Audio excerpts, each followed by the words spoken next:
Vanakkam everyone. Welcome to AI Radio. Today we'll discuss the Hindu 17 May important current affairs for UPSC in a simple and analytical way. நிச்சயமா. Today's notes link is available in the description box. உங்களோட comments and feedbacks எங்க content இன்னும் improve பண்ண help பண்ணும். So don't forget to share your thoughts. Thank you for supporting AI Radio. Thank you. சரி, இன்னைக்கு நம்மளோட இந்த ஆழமான ஆய்வுல ஒரு 13 முக்கியமான செய்திகளை பார்க்க போறோம். பரபரப்பான வாழ்க்கையில இருக்கிற உங்களுக்கு நேரத்தை மிச்சப்படுத்துற வகையில இது ஒரு விறுவிறுப்பான மார்னிங் நியூஸ் பிரீஃபிங் மாதிரி இருக்க போகுது. ஆமா, யூபிஎஸ்சி தேர்வர்களுக்கு இது ரொம்பவே பயனுள்ளதா இருக்கும். ஏன்னா இந்த 13 டாபிக்ஸும் ஒன்னோட ஒன்னு எப்படி கனெக்ட் ஆயிருக்குன்னு நம்ம அலச போறோம். கரெக்ட். நான் வேகமா அந்த டாபிக்ஸ் என்னன்னு ஒரு அவுட்லைன் சொல்லிடுறேன். முதலாவது, மணிப்பூர்ல குடியரசுத் தலைவர் ஆட்சி கோரிக்கை. 2வது, போட்சாலா விவகாரமும் 1991 வழிபாட்டு தலங்கள் சட்டமும். 3வது என்டிஏ அமைப்புக்கு சட்டப்பூர்வ அங்கீகாரம் கேட்கிறது. 4வது சிபிஎஸ்இயோட மும்மொழி கொள்கை. 5வது சாவரின் ஏஐ, அதாவது சாவரின் ஏஐ இன்ஃப்ராஸ்ட்ரக்சர். சூப்பர். 6வது டாடா மற்றும் ஏஎஸ்எம்எல்லோட செமிகண்டக்டர் ஒப்பந்தம். 7வது பிரிக்ஸ் வெளியுறவு அமைச்சர்கள் கூட்டம். 8வது சிந்து நதிநீர் ஒப்பந்தம், ஹேக் நீதிமன்ற தீர்ப்பை இந்தியா நிராகரிச்சது. 9வது இந்தியா நெதர்லாந்து உறவுகள். 10வது நம்மளோட நடப்பு கணக்கு பற்றாக்குறை, அதாவது சிஏடி 2.5% உயர்ந்திருக்கிறது. 11வது உலகளாவிய நிதி நெருக்கடிகள். 12வது விவசாயிகளோட நெல் கொள்முதல் பிரச்சினை. கடைசியா 13வது கண் நோய்க்கான சோனோஜெனடிக்ஸ் தொழில்நுட்பம். பரவாயில்ல, ரொம்ப பெரிய லிஸ்ட் தான். இதுல நாம எதை முதல்ல எடுக்க போறோம்? நம்ம நேரடியா உள்நாட்டு பாதுகாப்புல இருந்தே ஆரம்பிக்கலாம்னு நினைக்கிறேன். மணிப்பூர்ல மறுபடியும் ஒரு பெரிய போராட்டம் வெடிச்சிருக்கு. சுராசந்த்பூர் அப்புறம் காங்பு போக்பி மாவட்டங்கள்ல குக்கி ஜோ மக்கள் பெரிய அளவுல ரோட்டுக்கு வந்திருக்காங்க. கண்டிப்பா. இதுக்கு முக்கிய காரணமே சமீபத்துல 3 தேவாலய தலைவர்கள் கொடூரமா கொலை செய்யப்பட்டதுதான். அதோட சிலரை பிணை கைதிகளாகவும் பிடிச்சு வச்சிருக்காங்க. நிஜமாவா? நிலைமை ரொம்ப மோசமா போயிட்டு இருக்கே. ஆமா, அதனாலதான் குக்கி பெண்கள் மனித உரிமைகள் அமைப்பு, அதாவது KWOHR மத்திய உள்துறை அமைச்சருக்கு ஒரு அவசர மனு கொடுத்திருக்காங்க. மாநில அரசாங்கம் முழுமையா தோல்வி அடைஞ்சிடுச்சுன்னு அவங்க சொல்றாங்க. ஓ, அதனாலதான் உடனே குடியரசுத் தலைவர் ஆட்சியை அமல்படுத்தணும்னு கேக்குறாங்களா? எக்ஸாக்ட்லி. சட்டம் ஒழுங்கு சீர்குலையின் போது அரசியலமைப்பு சட்டப்பிரிவு 356 பயன்படுத்தி பிரசிடென்ட் ரூல் கொண்டு வரதுதான் ஒரே தீர்வுன்னு அவங்க வாதிடுறாங்க. இது ரொம்ப சீரியஸான ஒரு டிமாண்ட். புரியுது. உள்நாட்டு பாதுகாப்பு இப்படி இருக்குன்னா இன்னொரு பக்கம் வரலாற்று ரீதியான சிக்கல்களும் நமக்கு சவாலா இருக்கு. மத்திய பிரதேசத்துல இருக்கிற தார் மாவட்டத்துல இந்த போட்சாலா விவகாரம் இப்ப பெரிய செய்தியா மாறிருக்கு. ஆமா. உயர்நீதிமன்ற உத்தரவுப்படி தொல்லியல் துறை, அதாவது ஏஎஸ்ஐ, அந்த வளாகத்தை ஆய்வு செஞ்சு அது ஒரு சரஸ்வதி கோயில்னு அறிவிச்சிருக்காங்க. இதனால இந்துக்கள் அங்கே கட்டுப்பாடுகள் இல்லாம வழிபட அனுமதி கிடைச்சிருக்கு. ஆனா இதுக்கு எதிரா முஸ்லிம் தரப்பு உச்சநீதிமன்றத்துக்கு போறதா சொல்றாங்களே. அவங்க அந்த 1991 வழிபாட்டு தலங்கள் சட்டத்தை முன்னிறுத்துறாங்க. சரியா? Correct. Places of worship act 1991. இந்த சட்டத்தோட அடிப்படை என்னன்னா, 1947 ஆகஸ்ட் 15ஆம் தேதி ஒரு வழிபாட்டு தலம் எந்த மதத்தோட கட்டுப்பாட்டுல இருந்ததோ அதே நிலையில தான் தொடரணும். வெயிட் ஒரு நிமிஷம்.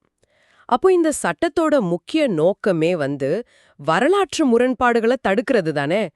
அப்படி இருக்கையில இப்போ இத நோண்டுவது ஒரு பழைய காயத்தை மீண்டும் தோன்ற மாதிரி இல்லையா? நீங்க கேக்குறது ரொம்ப சரியான கேள்வி. இதுதான் இப்ப சுப்ரீம் கோர்ட் முன்னாடி இருக்கிற பெரிய சவால். ஏஎஸ்ஐ தரப்புல இது 11ஆம் நூற்றாண்டை சேர்ந்த கோயில்னு சொல்றாங்க. ஆனா சட்டம் வரலாற்றை பார்க்காது. 1947ல என்ன ஸ்டேட்டஸ் தான் பார்க்கும். ஓஹோ, அப்போ 1947ல அங்க 2 தரப்பும் வழிபாட செஞ்சிருந்தா என்ன பண்றது? அதுதான் சிக்கல். கடந்த கால வரலாற்ற நிகழ்கால சட்டங்களை வச்சு எப்படி தீர்க்க போறோங்கிறதுக்கான ஒரு முக்கிய வழக்கா இது மாறப்போகுது. சரி, சட்டங்களும் பாதுகாப்பும் ஒரு பக்கம் இருக்கட்டும். நிர்வாக கோளாறுகளால பல லட்சம் மாணவர்களோட எதிர்காலம் கேள்விக்குறியாகி இருக்கிறத பத்தி பேசியே ஆகணும். நீட் யூஜி 2026 வினாத்தாள் கசிவு ரொம்பவே ஒரு துயரமான நிகழ்வு இது. புனேவில் ஒரு பயாலஜி டீச்சர் கைதாகியிருக்காரு. உண்மையான வினாத்தாள்ல இருந்து சுமார் 120லேருந்து 140 கேள்விகள் வரைக்கும் லீக் ஆயிருக்கு. இதனால தேர்வே ரத்து செய்யப்பட்டுருச்சு. இந்த NTA, அதாவது நேஷனல் டெஸ்டிங் ஏஜென்சி எனக்கு ஒரு அங்கீகரிக்கப்படாத விளையாட்டு நடுவர் மாதிரி, ஒரு ஃப்ரீலான்ஸ் ரெஃப்ரி மாதிரி தான் தெரியுறாங்க. எந்த பொறுப்பு கூறுதலும் இல்லையே. நீங்க சொல்ற அந்த ஃப்ரீலான்ஸ் ரெஃப்ரி உதாரணம் ரொம்பவே கச்சிதமா இருக்கு. ஏன்னா NTA இப்போதைக்கு ஒரு சொசைட்டி அப்படிங்கிற சட்ட அந்தஸ்துல தான் இயங்கிட்டு இருக்கு. அதனால தான் அவங்க முக்கியமான வேலைகளை எல்லாம் பிரைவேட் ஆட்கள் கிட்ட கொடுத்துடுறாங்களா? ஆமா, அந்த பூனே டீச்சர் கூட NTA-வால நிபுணரா நியமிக்கப்பட்டவர் தான். முறையான கண்காணிப்பு இல்லாததால அவர் ஈஸியா பேப்பரை லீக் பண்ணிட்டாரு. இதனால தான் யுனைடெட் டாக்டர்ஸ் ஃப்ரெண்ட் உச்ச நீதிமன்றத்துல கேஸ் போட்டிருக்காங்களா. NTA-வை நாடாளுமன்ற சட்டத்தின் கீழ் ஒரு ஸ்டாச்சுட்டரி பாடியா மாத்தணும்னு கேக்குறாங்க. கரெக்ட். ஸ்டாச்சுட்டரி பாடியா மாத்தினா அது நாடாளுமன்றத்தோட நேரடி கண்காணிப்புல வரும்.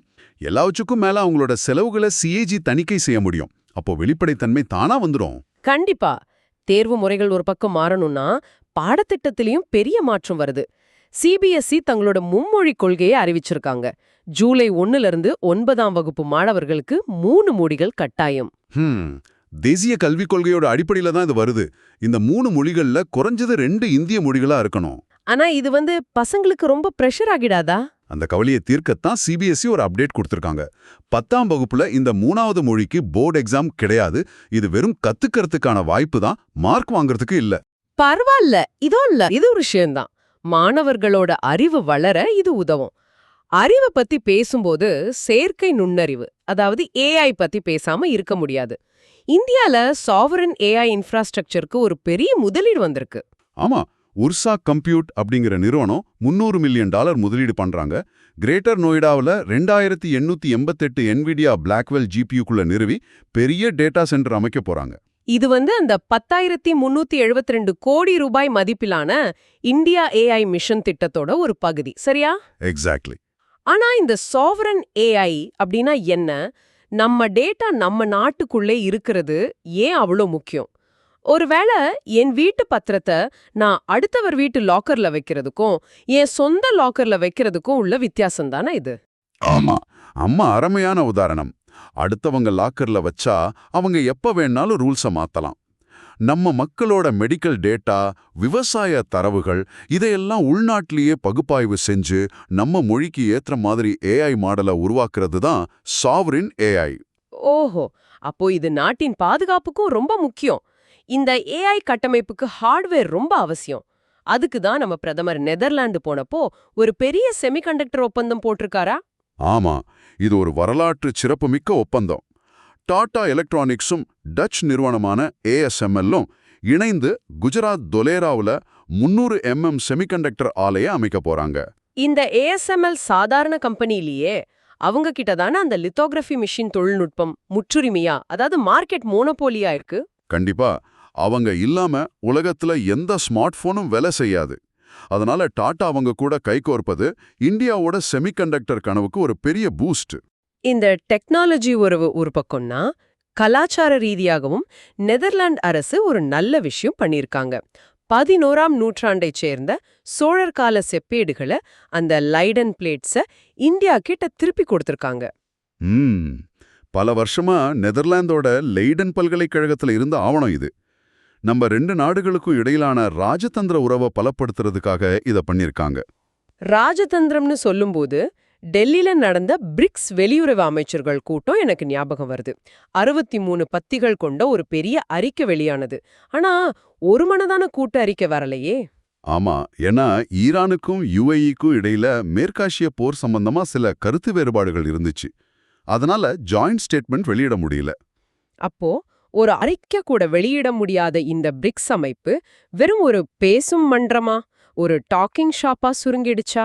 அப்படி பார்த்தா அப்படிதான் தோணும். ஆனா முரண்பாடுகள் இருந்தாலும் எதிரெதிர் கருத்துடைய நாடுகள் ஒரே மேஜையில உட்கார்ந்து பேசுறதே பெரிய விஷயம் தானே. இது ஒரு உரையாடல் தளமா செயல்படுறதே ராஜதந்திரத்துல ஒரு வெற்றிதான். புரியுது. ஆனா சர்வதேச அரங்கத்துல இந்தியா சில நேரங்கள்ல ரொம்ப கராராவும் நடக்குது. சிந்து நதிநீர் ஒப்பந்தத்துல ஹேக் நடுவர் நீதிமன்றம் கொடுத்த தீர்ப்பை இந்தியா முற்றிலுமா நிராகரிச்சிடுச்சு. ஏன் இந்த முடிவு? இதுல இந்தியா எடுத்த முடிவு முற்றிலும் சட்டப்படியானது. கிஷன்கங்கா மற்றும் ராட்டில் நீர்மின் திட்டங்கள் சம்பந்தமா பிரச்சனை வந்தப்போ உலக வங்கி ஒரு நடுநிலை நிபுணரை நியமிக்கணும்னு ஒப்பந்தம் சொல்லுது. ஓ, ஆனா பாகிஸ்தான் என்ன பண்ணுச்சு? அவங்க ஒரு பக்கம் நடுநிலை நிபுணர்கிட்டையும் போயிட்டு அதே நேரத்துல ஹேக் நீதிமன்றத்துக்கும் போயிட்டாங்க. இது எப்படி இருக்குன்னா, ஒரே கிரிக்கெட் மேட்சுக்கு 2 அம்பையர்ல வச்சுக்கிட்டு 2 பேர்கிட்டயும் அப்பீல் பண்ற மாதிரி இருக்கே. கரெக்ட். 2 அமைப்புகளும் வேற வேற தீர்ப்பு கொடுத்தா என்ன பண்றது? அதனால தான் இந்த நீதிமன்றம் அமைக்கப்பட்டதே சட்டவிரோதம்னு இந்தியா உறுதியா சொல்லிடுச்சு. சூப்பர்.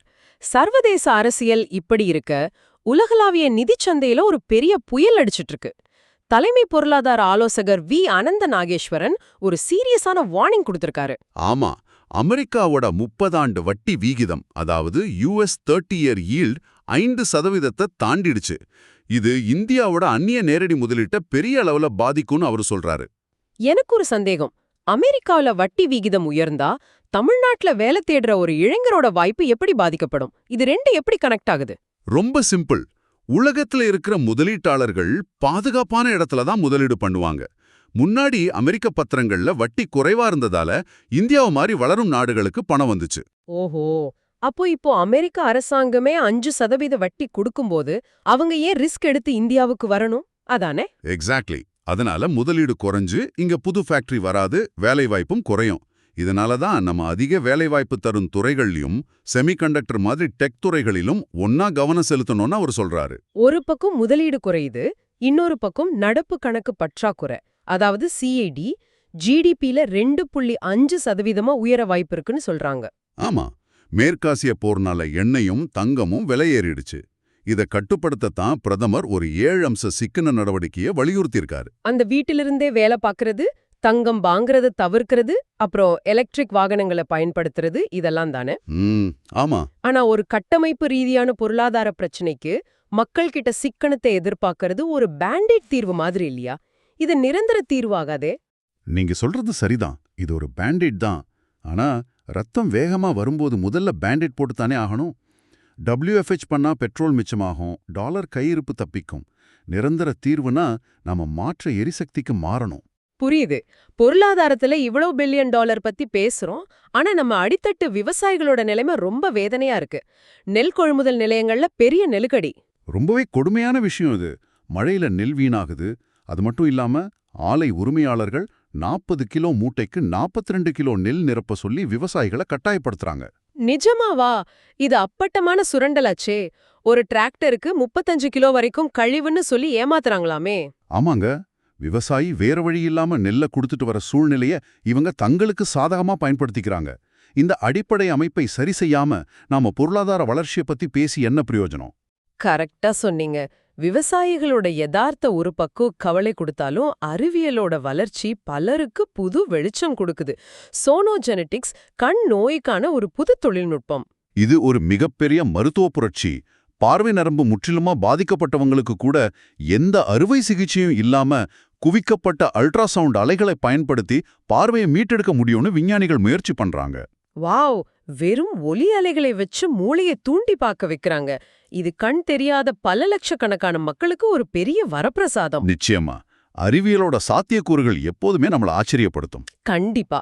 சோ இன்னைக்கு நம்மளோட இந்த தேடல்ல சோனோஜெனடிக்ஸ்ல தொடங்கி sovereign AI, NTA paper leak, போச்சாலா விவகாரம், பிரிக்ஸ், சிந்து நதி நீர் ஒப்பந்தம், அப்புறம் விவசாயிகளோட பிரச்சனைன்னு 13 முக்கியமான விஷயங்களை அலசிட்டோம். எல்லாமே வேறு வேறு நியூஸ் மாதிரி தெரிஞ்சாலும் எப்படி நம்ம வாழ்க்கையோட பொருளாதாரத்தோட கனெக்ட் ஆயிருக்குன்னு நம்ம தெளிவா பார்த்துட்டோம். ஆமா. இந்த உரையாடலோட நிறைவா இத கேட்டுட்டு இருக்கிற உங்களுக்கு நான் ஒரு சிந்தனைய முன்வைக்க விரும்புறேன். நாம ஒரு பக்கம் பல 1000 கோடிகள்ல AI டேட்டா சென்டர், செமிகண்டக்டர் ஆலைகள்னு அதிநவீன தொழில்நுட்பத்தை நோக்கி வேகமா ஓடிட்டு இருக்கோம். ஆனா இன்னொரு பக்கம் நமக்காக சேத்துல இறங்கி வேலை செய்யற விவசாயியோட ஒரு மூட்டை நெல்ல கூட ஊழல் இல்லாம தரம் பிரிச்சு கொள்முதல் செய்ய முடியாத ஒரு அவல நிலையில தான் இன்னும் இருக்கோம். இந்த அதீத தொழில்நுட்ப வளர்ச்சி சாமானிய மக்களோட வாழ்வாதார பிரச்சனைகளை தீர்க்க பயன்படலனா அந்த வளர்ச்சியால என்ன பயன்? இத பத்தி நீங்களே கொஞ்சம் ஆழமா சிந்திச்சு பாருங்க. ரொம்பவே ஆழமான ஒரு கேள்வி இது. கண்டிப்பா எல்லாரும் யோசிக்கணும். மீண்டும் அடுத்த ஆழமான ஆய்வில் சந்திப்போம். நன்றி.